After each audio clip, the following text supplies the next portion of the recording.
నమస్తే, welcome to editor analysis. TDP Janasena అధినేతలపై ఘాటైన విమర్శలు, వివాదాస్పద వ్యాఖ్యలు చేస్తూ అధినేత వైఎస్ జగన్మోహన్ రెడ్డి గారి దృష్టిలో పడాలని చూసిన నాగార్జున యాదవ్ అదే ఊపు తెలంగాణ సీఎంపై చూపించి కేసులు పాలయ్యాడు.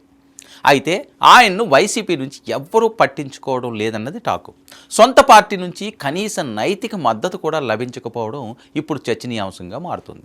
వైసీపీ అధికార ప్రతినిధి నాగార్జున యాదవ్ నాంపల్లి కోర్టు 14 రోజులు రిమాండ్ విధించింది ఆయనకి. ఇక ఆయన్ను బేగం బజార్ పోలీసులు చెంచల్గూడ జైలుకు తరలించారు. అసలు ఎవరి నాగార్జున యాదవ్? ముఖ్యమంత్రులను సైతం అరే ఒరే అంటూ మాట్లాడేంత ధైర్యం ఎవరిచ్చారు? ఈ విషయాలన్నీ ఇప్పుడు చూద్దాం. సీఎంను మాత్రమే కాకుండా కష్టపడి పనిచేసే డెలివరీ పార్ట్నర్స్ని అవమానించాడు. మరి ఈ వ్యాఖ్యలపై ఫిర్యాదులు రావడంతో తెలంగాణ పోలీసులు గుంటూరు వెళ్ళి వైసీపీ నాగార్జున యాదవ్ను అరెస్టు చేశారు.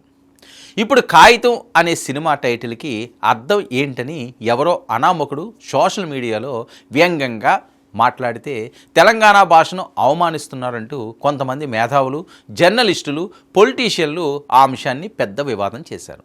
ఇక ప్రొఫెసర్ ఇష్యూ గురించి తెలంగాణకు చెందిన రాజకీయ నేతలు ఎంత పెద్ద సీన్ క్రియేట్ చేశారో చూసాం.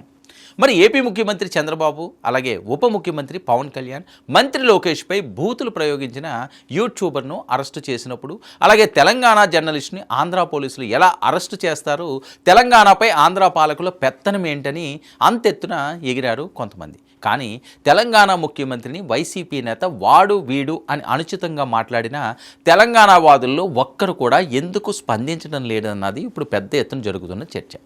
తెలంగాణ సీఎంని జొమాటో డెలివరీ బాయ్ అని అవమానించిన, తెలంగాణకు అవమానం జరిగిందని ఎవ్వరూ ఎందుకు అనటం లేదంటూ పెద్ద ఎత్తున ప్రచారం.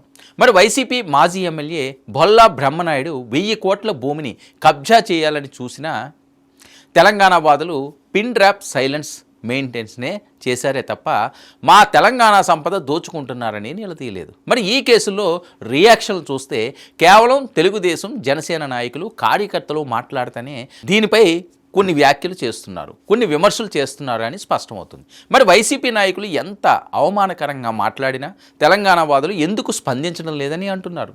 సెలెక్టివ్ పాలిటిక్స్ చేస్తూ వైఎస్ జగన్కి, అలాగే వైసీపీకి అనుకూలంగా టీడీపీకి, జనసేనకు వ్యతిరేకంగా పాలిటిక్స్ చేస్తున్న వాళ్ళను తెలంగాణ వాదులు అని కాకుండా వైసీపీ వాదులు, జగన్ సేవకులు అనడం కరెక్ట్ అవుతుందేమో అంటూ తెలంగాణ జన సైనికులు సోషల్ మీడియాలో విరుచుకుపడుతున్నారు.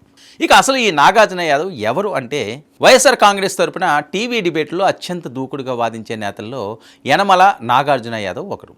కూటమి పెద్దలపై నోరు వేసుకుని పడిపోవడంలో జగన్ దృష్టిలో పడ్డాడు ఈయన. 2011లో వైఎస్ జగన్మోహన్ రెడ్డి గారు కొత్త పార్టీ ఏర్పాటు చేసిన ప్రారంభ దశ నుంచే జగన్ వెంట రాజకీయ ప్రయాణాన్ని మొదలుపెట్టాడు నాగార్జున యాదవ్. అప్పటి నుంచి పార్టీ సంస్థాగత కార్యక్రమాలు, మీడియా వ్యవహారాలు, బీసీ వర్గాల రాజకీయ కార్యక్రమాల్లో చురుగ్గా పాల్గొంటూ వచ్చారు. వైసీపీలో ప్రస్తుతం ఆయనకు 2 కీలక బాధ్యతలు ఉన్నాయి. వైఎస్ఆర్ కాంగ్రెస్ పార్టీ అధికార ప్రతినిధి, వైఎస్ఆర్ కాంగ్రెస్ పార్టీ వాలంటీర్ విభాగం రాష్ట్ర అధ్యక్షుడు.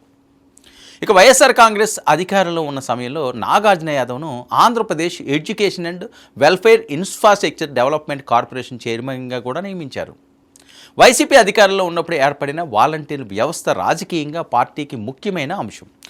ప్రస్తుతం ప్రతిపక్షంలో ఉన్నప్పటికీ ఆ విభాగానికి ప్రత్యేక రాష్ట్ర అధ్యక్షుడిగా నాగార్జున యాదవ్ నియమించడం ద్వారా ఆ నెట్వర్క్ను పార్టీతో అనుసంధానంగా ఉంచాలనే వ్యూహం కనిపిస్తుందని కొందరు విశ్లేషకులు అభిప్రాయపడుతున్నారు.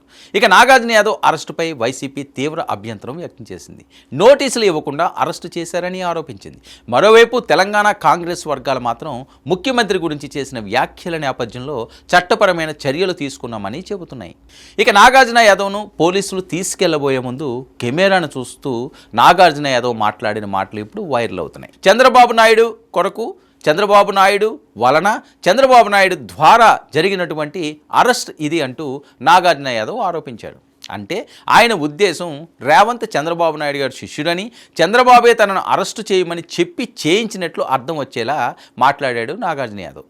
ఇక నిజానికి ఇలాంటి చిన్న చితక నేతల గురించి వాళ్ళు చేసే పిచ్చి మాటలు గురించి చంద్రబాబు లాంటి వ్యక్తులు, జగన్మోహన్ రెడ్డి గారు లాంటి వ్యక్తులు, పవన్ కళ్యాణ్ గారు లాంటి వ్యక్తులు పట్టించుకునే అవకాశం ఉంటుందా? అలా పట్టించుకోవాలంటే తనను తన కుటుంబాన్ని దారుణంగా తిట్టిన కొడాలి నాని ఇలాంటి వాళ్ళందరినీ కూడా ఎప్పుడు వాళ్ళు జైల్లో వేయించేసేవారు. అలాగే చంద్రబాబు అలాంటి కక్ష సాధింపు చర్యలు చేస్తే చాలామంది ఈరోజు జైల్లో ఉండాలంటూ తెలుగుదేశం శ్రేణులు అవనండి, తెలుగు మహిళలు అవనండి మాట్లాడే అంశాలు. మరి చట్టం తన పని తాను చేసుకుపోతుంది అంతే. ఇప్పుడు మరి నాగార్జున యాదవ్ విషయంలో జరిగింది కూడా అదేనా? రేవంత్ రెడ్డిని దారుణంగా తిట్టాడు కాబట్టి చట్టం తన పని తాను చేసుకుపోతుందని న్యాయ నిపుణులు చెబుతున్నారు. అయితే ఈ మొత్తం వ్యవహారంలో వైఎస్ఆర్సీపీ అగ్రనాయకత్వం వ్యవహరించిన తీరు క్షేత్రస్థాయిలో క్యాడర్ను విస్మయానికి గురి చేస్తుంది. నాగార్జున అరెస్ట్ అయినప్పుడు లేదంటే పోలీసులు తీసుకెళ్తున్నప్పుడు పార్టీ వైపు నుంచి ఒక్కరు కూడా గట్టిగా నోరు విప్పి మాట్లాడలేదు. యనమల నాగార్జున ఉదంతం ప్రస్తుతం వైఎస్ఆర్సీపీలో ఉంటూ ఉదయం లేచింది మొదలు ప్రత్యర్థులపై బూతులు తిడుతూ సోషల్ మీడియాలో రెచ్చగొట్టే వ్యాఖ్యలు చేస్తూ అధినేతన ప్రసన్నం చేసుకోవాలనే ప్రతి ఒక్కరికి ఒక బలమైన గుణపాఠంగా ఉంటుందంటూ కథనాలు. మరి పార్టీ లైన్ కోసం, నాయకుడు మెప్పు కోసం చట్టాల పరిధి దాటి ప్రవర్తించేటప్పుడు వెనక ముందు ఆలోచించుకోకపోతే ఎలాంటి పరిణామాలు ఉంటాయో ఈ ఘటనే స్పష్టం చేస్తుందన్నది టాక్. మరి మైకుల ముందు దూషించినప్పుడు చప్పట్లు కొట్టే నాయకత్వం రేపు కేసులు, అరెస్టుల రూపంలో వ్యక్తిగత కెరీర్ నాశనం అవుతున్నప్పుడు కనీసం న్యాయపరమైన సహాయం చేయడానికి కూడా ముందుకు రాదనే చేదు నిజాన్ని నాగార్జున పరిస్థితి గుర్తు చేస్తుందంటూ కొంతమంది సోషల్ మీడియాలో పోస్టులు పెడుతున్నారు.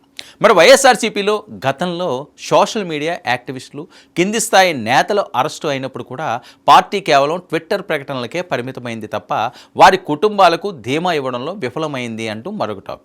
అధికారంలో ఉన్నంతకాలం వాడుకుని ఇబ్బందులు రాగానే పక్కన పెట్టేసే ఈ ధోరణి వల్ల పార్టీని నమ్ముకున్న ద్వితీయ శ్రేణి నాయకత్వం ఇప్పుడు తీవ్ర ఆందోళనలో పడిందని టాక్. మరి తాము ఎవరి కోసం అయితే ఇతరులతో వైరం కొని తెచ్చుకుంటున్నామో ఆ శక్తులు తనను కాపాడలేవనే స్పష్టత క్యాడర్కు వస్తుంది. యనమల నాగార్జున యాదవ్ ఎదుర్కొంటున్న ఈ ఒంటరితనం ఆంధ్రప్రదేశ్ రాజకీయాల్లో ఒక హెచ్చరిక లాంటిది అన్ని పార్టీలకు.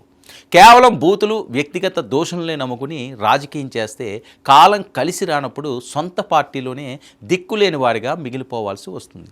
ఏ పార్టీకి చెందిన వారైనా సరే ఇప్పటికైనా పొలిటికల్ మైలేజ్ కోసం పాకులాడేవాళ్ళు, అధినేతల మెప్పు కోసం పరితెప్పించేవారు మేల్కొని చట్టబద్ధమైన, సంస్కారవంతమైన రాజకీయాల వైపు అడుగులు వేయకపోతే నాగార్జున యాదవ్కు పట్టిన గతే తమకు పడుతుందనడంలో ఎలాంటి సందేహమూ అవసరం లేదు. ఎవరో మెప్పు కోసం మీ జీవితాలను దయచేసి నాశనం చేసుకోకండి. విధానపరంగా మాట్లాడండి. ఒక ముఖ్యమంత్రి స్థాయినో లేకపోతే వేరే స్థాయిలో ఉన్న వాళ్ళనో ఇష్టం వచ్చినట్లుగా నోరు పారేసుకుంటే జీవితం ఒక్కసారిగా చీకటమయమైపోద్ది అనడానికి ప్రత్యక్ష ఉదాహరణ. సరే, ఆయనకి ఏదో బెయిల్ వస్తారో ఏదో అయిపోతుందని కాదు, కానీ ఇది ఒక మచ్చ ఉంటుంది కదా. ఎందుకు అన్నారు అంటే దానికి తగ్గ సాక్ష్యాధారాలు వాళ్ళు చూపిస్తున్నారు. సో ఎవరైనప్పటికీ కూడా, ఏ పార్టీ వాళ్ళైనప్పటికీ కూడా, వైఎస్ఆర్సీపీ ఏదో జగన్మోహన్ రెడ్డి గారు వీళ్ళకి చెప్పి వీళ్ళతో మాట్లాడించారు, ఆయనకి అవసరం ఏముంటుంది? చంద్రబాబు నాయుడు గారికి అవసరం ఏముంటుంది? లేకపోతే ఇంకో పవన్ కళ్యాణ్ గారికి అవసరం ఏముంటుంది? పెద్దలు ఎప్పుడు కూడా ఇలాంటివి చెప్పరు. సరే, ఇలాంటివి జరిగినప్పుడు వాళ్ళకి గట్టిగా బుద్ధి పబ్లిక్గా చెప్పకపోవచ్చు, పిలిచి ఒక 4 అయితే చివాట్లు పెడతారు ఖచ్చితంగా. ఎందుకు ఆ రకంగా మాట్లాడడం అనేది దాన్ని ఎంకరేజ్ చేసే పరిస్థితి ఉండదు. కాబట్టి వాళ్ళు ఎంకరేజ్ చేస్తారనో, వాళ్ళు దృష్టిలో పడదామనో, వ్యూస్ ఎక్కువ వస్తాయని చెప్పి అతి తాపత్రయంతో ఇలాంటి తప్పటడుగులు వేస్తే జీవితాలు చీకటమయమైపోతాయి. తస్మాత్ జాగ్రత్త. ఇది ఈనాటి editor analysis. Stay tuned to 9 news.